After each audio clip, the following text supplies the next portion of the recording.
Terry, you're not a stranger to the authoric cameras for a variety of roles that you perform, but you're going to a different level and you're going to stand for local elections. Why is that? I think, Mike, I've got to the stage now where I've got a bit more time on my hands. I've been interested in standing for a while now, but it's been time constraints, and I want to be able to have the time to actually carry out the role of a councillor efficiently and properly, and give the time it's due. And with work commitments changing and such now, I now found I've got that time on my hands. What is it you think you can bring? It sounds like a job interview question. What is it you think you can bring as a councillor? Yeah. I mean, I've lived in Stanford for 40 years now. Both my children went to school here. I've had a business here, and I've been involved in the local community for all 14 years now. And I think one of the things I can bring is that I've got a feel of what people actually want. People speak to me on the street and express opinions and views, and I'm also someone that over the years has found it easy to express opinions and try and support people and what they want. I mean, in my community roles in the work area, I have to help support groups and represent them at different board meetings and levels within the council. So I've had quite a bit of experience over the last 10 years in actually dealing with the council at senior level.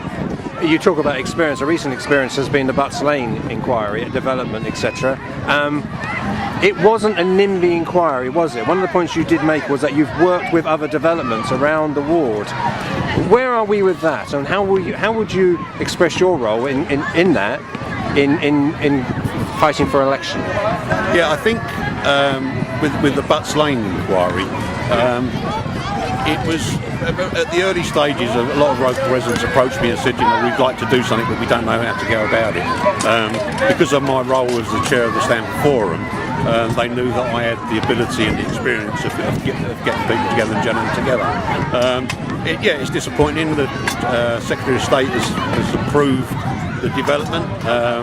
He took three weeks longer than he should have done to approve it, so we had our hopes up to a certain extent because we didn't look like it was an open and shut case.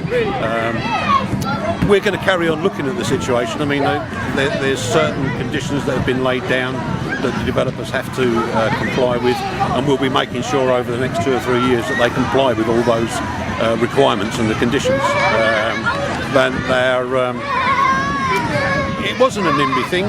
We wouldn't have had an argument if the developers, Barrett's, had only wanted to develop on the small piece of land that was actually agreed in the core strategy that went out for discussion sometime in consultation 2 or 3 years ago.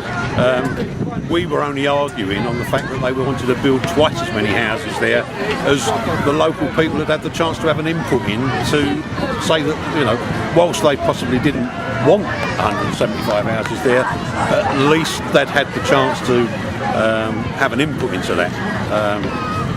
I suppose we were successful. It could have just gone to the Secretary of State and he could have just called it off, but he did hold a 5-day inquiry, and I did attend all 5 days and took part in it because I managed to get all 6 status, which means I could actually take an active part in the inquiry. I think planning is one of the biggest issues, and housing development is probably one of the biggest issues in this part of the borough.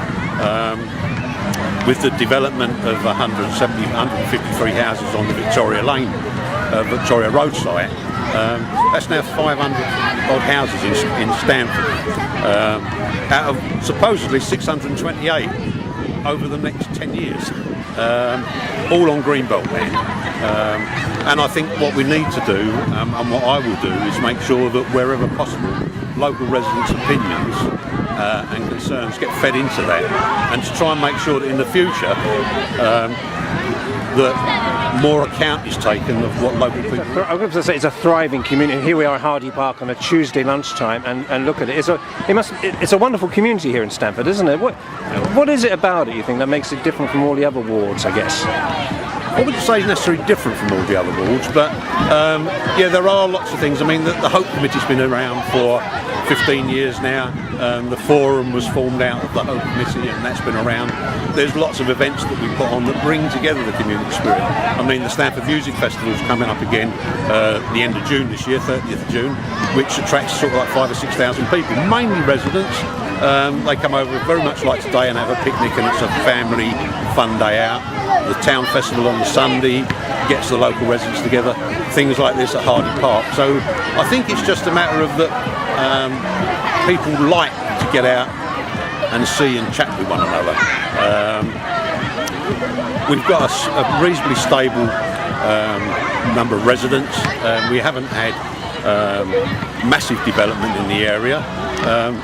That's going to come along, and what we hope is that these 503 houses that come in, the people that move into them actually join in with the community spirit that we've got here in Stanford, and hopefully see that the people that are here can actually get together and make a difference for their actual area. Finally, I know it's only April the 3rd and the list isn't officially published till later in the week, but what feedback are you getting out and about on the streets and on the door? Yeah, I'm having very good feedback. I mean, I've got limited capacity to actually go around talking with people, but I haven't got the backing of a big party.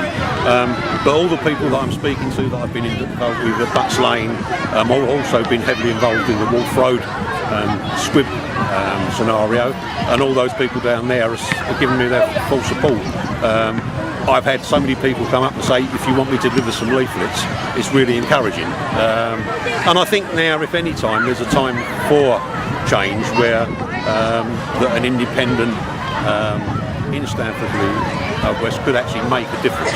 The two independents over Tilbury have done a fantastic job over the last 10 years, and I hope if I'm elected that I'll be able to do the same thing for Stanford-le-H. Terry, wish you all the best.